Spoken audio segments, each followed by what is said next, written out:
নমস্কার। রুনার সংগ্রহে সকলকে স্বাগত জানাই।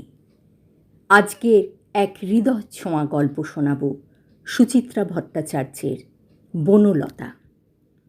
কলেজে গরমের ছুটি। দুপুরবেলা খেয়ে উঠে পরীক্ষার খাতার স্তূপ নিয়ে বসেছি। হঠাৎ কলিং বেলের ঘ্যাঁ ঘ্যাঁ। উফ, এখন আবার কে এলো? নির্ঘাত সেলস গার্ল। আজকে এই এক হয়েছে। সারাটা দুপুর উৎপাত চালায় মেয়েগুলো।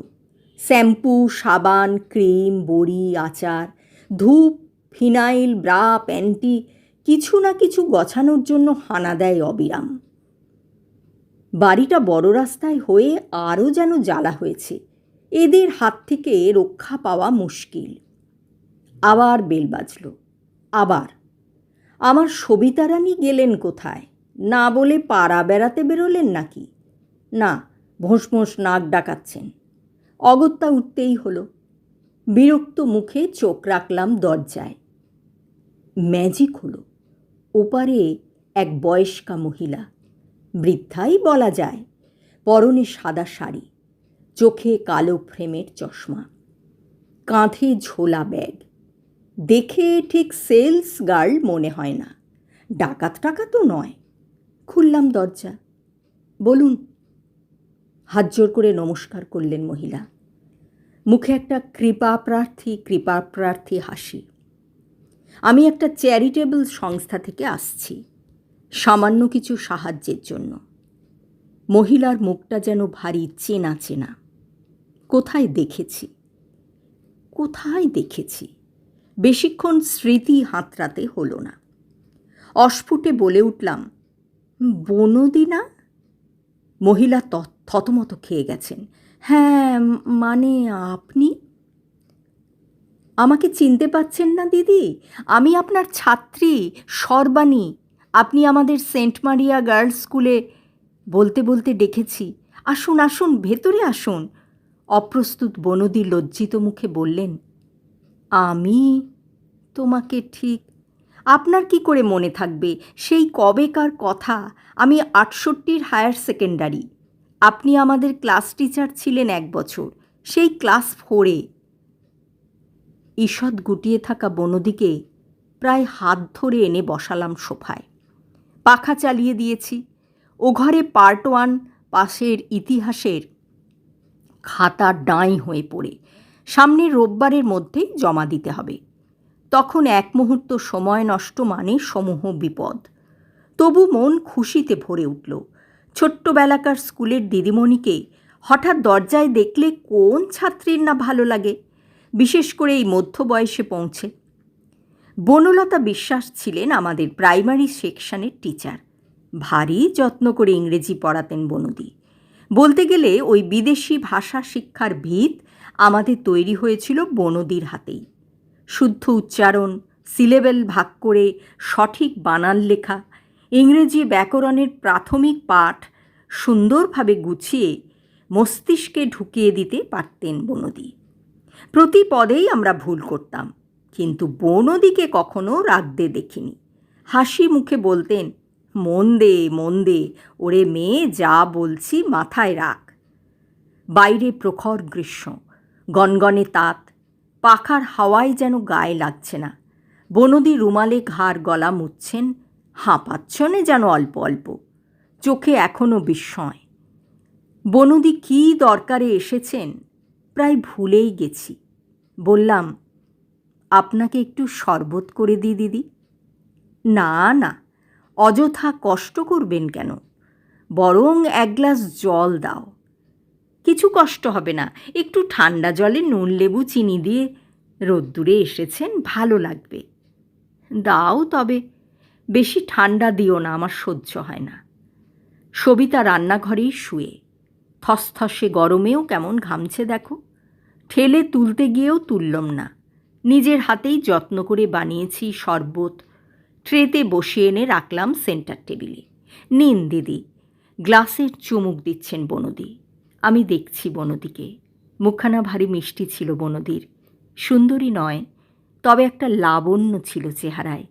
ছোট্টখাট্ট রোগাসোগা গড়ন, শ্যামলা শ্যামলা রং, একমাথা কোঁকড়া চুল বনদি। কেমন যেন প্রজাপতির মতো উড়ে উড়ে বেড়াতেন। এখন বয়স অনেক কিছুই কেড়ে নিয়েছে। রংটা কেমন খসখসে হয়ে গেছে বনদির। চুলও কমে গেছে অনেক। কপালে, গালে, গলায়, চোখের নিচে বলিরেখার দাগ অতি স্পষ্ট। কত বয়স হলো বনদির? 65-70। শরবতটুকু খেয়ে বনদি যেন বেশ আরাম পেলেন। গ্লাস নামিয়ে রেখে তৃপ্ত মুখে বললেন, হ্যাঁ, যা বলছিলাম, আমাদের একটা ছোট হোম মতন আছে দুস্থ মেয়েদের জন্য। এই ধরো, যাদের স্বামী পরিত্যাগ করেছে, যাদের কোথাও যাওয়ার নেই, সমাজ যাদের নানান কারণে নেয় না, তাদের নিজের পায়ে দাঁড়ানোর মতো একটু ব্যবস্থা করে দেওয়ার চেষ্টা করি আমরা। বাহ, খুব ভালো। কিন্তু আপনি এখনও এসব করেন এই বয়সেও? অথর্ব যখন হয়ে পড়িনি, চুপচাপ বসে থাকব কেন? যতটুকু পারি করি আমার সাধ্য মতন, বলেই আবার কাজের কথায় ফিরলেন বনদি। হোমটা খুবই ছোট। এখন 18টা মেয়ে আছে, তাদের খরচ খরচা চালানো। গভর্নমেন্ট থেকে গ্রান্ট পান না কিছু? পাওয়ার চেষ্টা করছি, তবে সে অনেক ঝঞ্ঝাট। চিঠি চাপাটি চলছে, ধরাধরিও করছি, কিন্তু নিজেরাই তাই ঘুরে ঘুরে যতটা পারি টাকা পয়সা তোলার চেষ্টা করি। অনেক ধরনের খরচা আছে তো, মেয়েগুলোর খাওয়া পড়া, নানান রকম হাতের কাজ শেখানো, তারও তো একটা খরচা আছে। এভাবে বাড়ি বাড়ি ঘুরে চাঁদা ওঠে, দেয় অনেকে। বনদি আলগা হাসলেন। বেশিরভাগই অবশ্য হাঁকিয়ে দেন, তাও 5 টাকা 10 টাকা করে যা ওঠে তাই বা কম কি? চলে তাতে। আমরা যারা চালাচ্ছি তারাও দিই যতটা পারি। তা স্বাদ থাকলেও আমাদের ক্ষমতা কতটুকু? কত মেয়ে এসে কান্নাকাটি করে, আমরা তাদের জায়গায় দিতে পারছি না। যেটুকু করেন তাই বা কে করে? আমি অকপটভাবেই মুগ্ধতাটা জানালাম। বললাম, আমি তো ভাবতেই পারছি না এই বয়সেও আপনি এত বড় একটা কাজ করছেন। বড়টরও কিছু নয়, মানুষ হয়ে জন্মেছি, যতটুকু পারি মানুষের জন্য করা। আপনি রিটায়ার করে কবে করেছেন দিদি? 7 বছর। বনদির সঙ্গে ক্লাস 4 পর আমার আর তেমন যোগাযোগ ছিল না। উঁচু ক্লাসে পড়াতেন না বনদি, হয়তো তত কোয়ালিফিকেশান ছিল না বলেই। অবশ্য স্কুলে থাকতে দিদিমণিদের শিক্ষাগত যোগ্যতা নিয়ে কোনো দিনই আমাদের কোনো প্রশ্ন জাগেনি, জাগেও না। তেমন বিশেষ কারণ না থাকলে তাদের ব্যক্তিগত জীবন নিয়েও নয়। হয়তো কারুর স্বামী মারা গেছেন, কিংবা কারুর নতুন বিয়ে হয়েছে, তাই নিয়ে 2-4 দিন চাপা কানাকানি হয়, ব্যাস ওইটুকুই। বনদির ক্ষেত্রে সেরকম কোনো ঘটনা ঘটেনি। আজ বনদিকে দেখে কৌতূহল হচ্ছিল অল্প অল্প। এখন শিক্ষিকা ছাত্রীর ব্যবধানটা নেই। এখন তো জিজ্ঞেস করে ফেলাই যায়, বাড়িতে আপনার কে কে আছেন দিদি? আমি আর আমার ছেলে। ছেলে কি করেন? ওর একটু সমস্যা আছে। ছোটবেলায় বিশ্রী টাইফয়েড হয়ে মাথাটা কমজোরি হয়ে গেছে। লেখাপড়াও সেভাবে করতে পারেনি। কাজকর্ম গুছিয়ে করে উঠতে পারে না, ঘরেই বসে থাকে সব সময়। ও, প্রশ্নটা করেই অস্বস্তিতে পড়ে গেছি। কথা বলতে পারছিলাম না। মনে মনে অনুমান করে নিলাম স্বামীও মারা গেছেন নিশ্চয়, অথবা অন্য কোনো দুঃখজনক ঘটনাও থাকতে পারে। তবে ব্যক্তিগত জীবন নিয়ে আর প্রশ্ন করাটা শোভন নয়। ছেলের কথা বলতে গিয়ে পলকের মধ্যে মেঘ জমেছিল বনদির মুখে। পলকেই মিলিয়ে গেছে। হেসে বললেন, তুমি তো খুব গিন্নিবান্নি হয়ে গেছো দেখছি, পাক্কা হাউসওয়াইফ। না না, আমি হাউসওয়াইফ নই, চাকরি করি। তাই নাকি? কোথায়? একটা কলেজে পড়াচ্ছি ইতিহাস। বাহ বাহ, খুব ভালো লাগলো শুনে। আমার কোনো ছাত্রী পড়ানোর পেশায় আছে শুনলে আমার এত আনন্দ হয়। স্বামী কী করেন? তিনিও পড়ান? না না, ও ব্যাংকের অফিসার। ছেলেপুলে? একটি ছেলে ইঞ্জিনিয়ারিং পড়ছে কানপুরায় আইআইটিতে। ছেলে তাহলে খুব ব্রাইট বলো? হ্যাঁ, ওই আর কি, নরেন্দ্রপুরে পড়তো, ওখান থেকে পাশ করে। বাক্যটা মাঝপথেই থামিয়ে দিলাম। বনদির বিফল সন্তানের তুলনায় আমার ছেলে অনেক বেশি সফল, এই সত্যটা আমায় যেন হঠাৎ অসহজ করে তুলল। বনদির হাসি কিন্তু টাল খায়নি একটুও। দারুণ উচ্ছ্বসিত গলায় বললেন, আমার ছাত্রীরা সার্থক মা হয়েছে শুনলেও আমার এত গর্ব হয়। ভালো থাকো তুমি, আরও সুখে থাকো। মৃদু হেসে প্রসঙ্গটা ঘুরিয়ে দিলাম। এবার অন্য প্রশ্ন করছি বনদিকে, স্কুলের কি খবর? অন্যান্য শিক্ষিকারা কে কেমন আছেন? অনিমাদি এখনও হেডমিস্ট্রেস আছেন কি না? বনদি অবশ্য সব বলতে পারলেন না। স্কুলের সঙ্গে সম্পর্ক তো তাঁরও অনেক দিন চুকে গেছে। তবে বনদির সঙ্গে কথা বলতে বলতে হারানো একটা গন্ধ যেন খুঁজে পাচ্ছিলাম। হঠাৎ এক সময় বনদি বললেন, এবার তো আমায় উঠতে হবে সর্বাণী। ইঙ্গিতটা বুঝে বললাম, কত দেব দিদি? যা তোমার খুশি। শোয়ার ঘরে গিয়ে আলমারি খুলে ভ্যানিটি ব্যাগ বার করলাম। কত দিই? 50 দেব না 100? 100ই দিই। বনদির টাকাটা পেয়ে ভীষণ খুশি। ঝোলা ব্যাগ থেকে একটা বই বার করে রসিদ লিখে দিলেন ঝটপট। বললেন, এই যে তুমি দুঃখী মেয়েদের জন্য ভাবলে, এইটাই আমার সবচেয়ে বড় পাওয়া সর্বাণী। ভারী প্রসন্ন মুখে চলে গেলেন বনদি। এরপর থেকে মাঝে মাঝেই আসা শুরু হলো বনদির।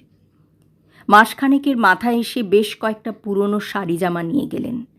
হোমের মেয়েরা পরবে। হপ্তা তিনেক পর ফের এলেন। আবার প্রার্থনা টাকা। মেয়েদের জন্য উলবোনার মেশিন কিনবেন চাঁদা তুলে তুলে। আমি থাকি না বলে এখন আর দুপুরের দিকে আসেন না। হয় সন্ধেবেলা, নয় বেছে বেছে ছুটির দিন। পুজোর মুখে মুখে এসে আরও শখানেক টাকা নিয়ে গেলেন। পুজোর সময় মেয়েগুলো পুরনো কাপড় ঘুরবে, এ নাকি তার বুকে বাজছে। শীতের মুখে মুখে এলেন একবার। মেয়েদের হাতের কাজের একটা প্রদর্শনী করতে চান, কোনো ছোট হল ভাড়া নিয়ে। সেখানেও আমার সাহায্যের দরকার। লেবু চটকালে তেতো হয়। আমি অবশ্য উত্ত্যক্ত বোধ করছিলাম। ছাত্রী পরিচয় দিয়ে তো মহাগেরো হলো। কলেজে পড়াই শুনে আরও যেন জোর পেয়ে গেছেন। ভাবছেন টাকার গাছের দর্শন মিলেছে, একে ঝাঁকালেই কিছু না কিছু মিলবে। আশ্চর্য, এই মানুষগুলো বোঝে না কোনো ব্যাপারেই বেশি বাড়াবাড়ি করতে নেই। উনি সমাজসেবা করে নাম কিনছেন, আমি কেন বারবার তার জন্য কিছু করে খসিয়ে যাব? মাস মাস 5-10 টাকা নিয়ে যাক, সেও তবু মেনে নেওয়া যায়। কিন্তু এ যে একেবারে ঘাড়ের ওপর উঠে পড়া। সময় অসময় জ্ঞান নেই, এলে আজকাল আর উঠতেই চান না। নিজের মনে হোমের সমস্যার কথা বলে চলেছেন তো বলেই চলেছেন। বয়স হলে যা হয়, আগে কি বলছেন তাও মনে থাকে না। একই কথা পুনরাবৃত্তি করে যান। দেতো হাসি হেসে শুনতে যে কি বিরক্তি লাগে। এই তো সেদিন থিয়েটার দেখতে যাব, দুম করে বনদির আবির্ভাব। হোমে কোনো একটা মেয়ে নাকি আগের হপ্তায় অসুস্থ হয়ে পড়েছিল। তাকে নিয়ে বনদিকে নাকি ছুটতে হয়েছিল হাসপাতালে। অপারেশন হয়েছে মেয়েটির। রক্ত জোগাড় করতে কিভাবে নাজেহাল হতে হয়েছে বনদিকে, সেই কাহিনীও বিস্তারিতভাবে শুনতে হলো মুখ মুজে। সবিতা চা মিষ্টি দিল। বনদির খাওয়া শেষ। আমি সমানে উসখুস করছি। অশোক ইশারা করছে ঘন ঘন, কিন্তু বনদি নট নরণচরণ। গেলেন প্রায় 6:45 বাজিয়ে। হুড়মুড় করে তৈরি হলাম বটে, ট্যাক্সিও নিলাম। তবু শো শুরু হওয়ার আগে কিছুতেই হলে পৌঁছতে পারলাম না। নাটকের মাঝখানে ঢোকা মানেই দর্শকদের টিপ্পুনি গেল। অশোক তো সেদিন চোটে লাল।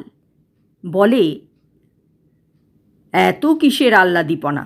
মুখের ওপর বলতে পারো না আমার কাজ আছে? সত্যি এবার বনদিকে সোজাসুজি কিছু বলে ফেলা দরকার। কাহাঁ তো কারাই এই অত্যাচার সহ্য করা যায়। এবছর শীত ভালো করে পড়লই না। মাঘ মাসেই ঠান্ডা উধাও, ফাল্গুনে তো রীতিমতো গরম। ভোরের দিকে তাও একটু শিরশিরে ভাব থাকে, কিন্তু 9টা-10টার মধ্যেই বেজায় চড়ে যায় রোদ্দুর। ফাল্গুনে এমন গরমে কালে ভদ্রে পড়ে। রবিবার সকাল একটু রান্নাবান্না করছিলাম। অশোকের 2 পুরনো বন্ধু খাবে আজ, সস্ত্রীক। বড় বড় চিংড়ি এনেছে অশোক, মালাইকারি হবে।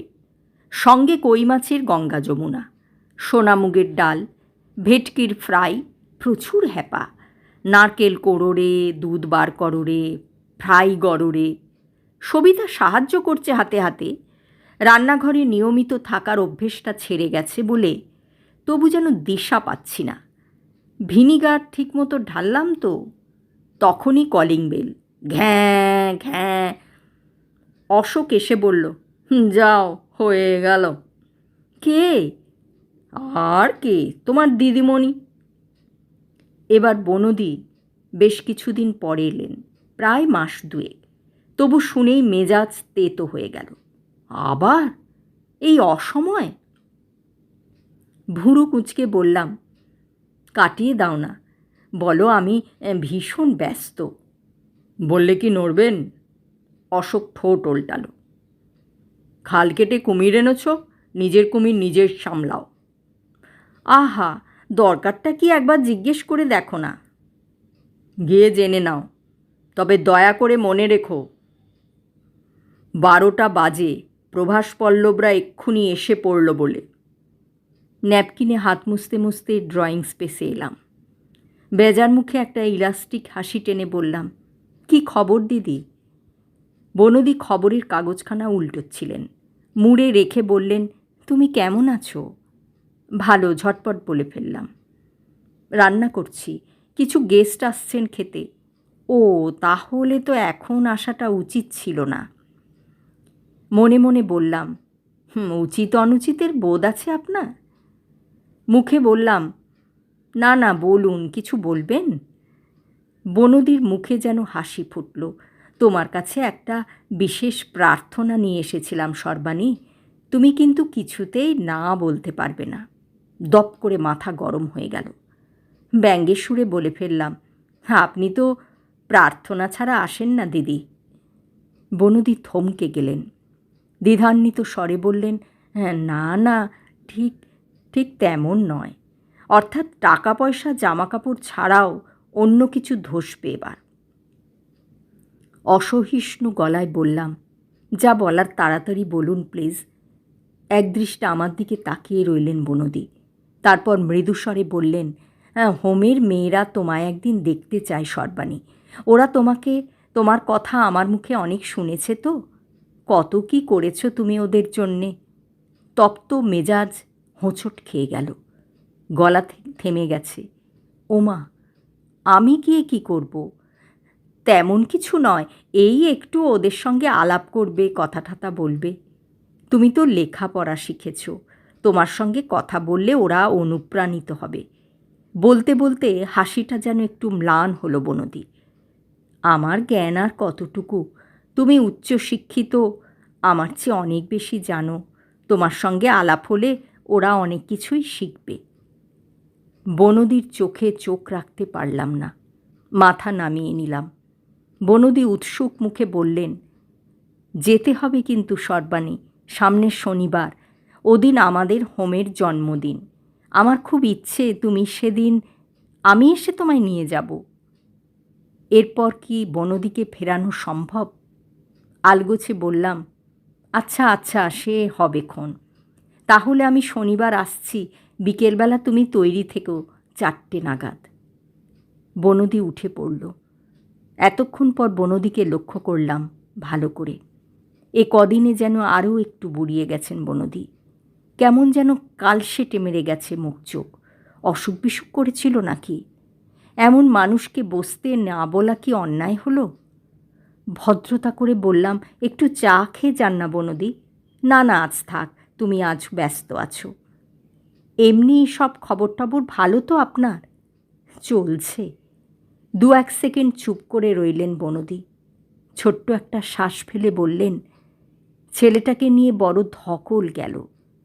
কি হয়েছে ছেলের? হয়েছে নয়, হয়েছিল। এখন আর সে নেই।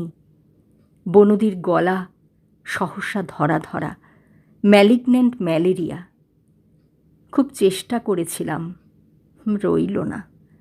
আমি পলকের জন্য স্তম্ভিত। মুখ দিয়ে প্রশ্ন ঠিকরে আসছিল, তবু আপনি হোমের কাছে বেরিয়েছেন বনদি? হঠাৎ টের পেলাম কোনো শব্দই বেরোচ্ছে না গলা দিয়ে। চশমা খুলে আঁচলের খুঁটে চোখের কোণ দুটো মুছছেন বনদি। ফের চশমা পরে নিয়ে মিনিটখানেক চুপচাপ দাঁড়িয়ে রইলেন। তারপর বেরিয়ে গেলেন মন্থর পায়ে। আমি নিশ্চল, বনদিকে ডাকতেও পারলাম না। সম্বিত ফিরতে দৌড়ে ব্যালকনি গেছি। 3 তলা থেকে দেখতে পাচ্ছি নিচের রোদ্দুর ভেঙে ভেঙে চলে যাচ্ছেন বনদি, ছোট্ট জীর্ণ শরীরখানাকে টেনে টেনে। খানিকটা গিয়ে দাঁড়িয়ে পড়লেন।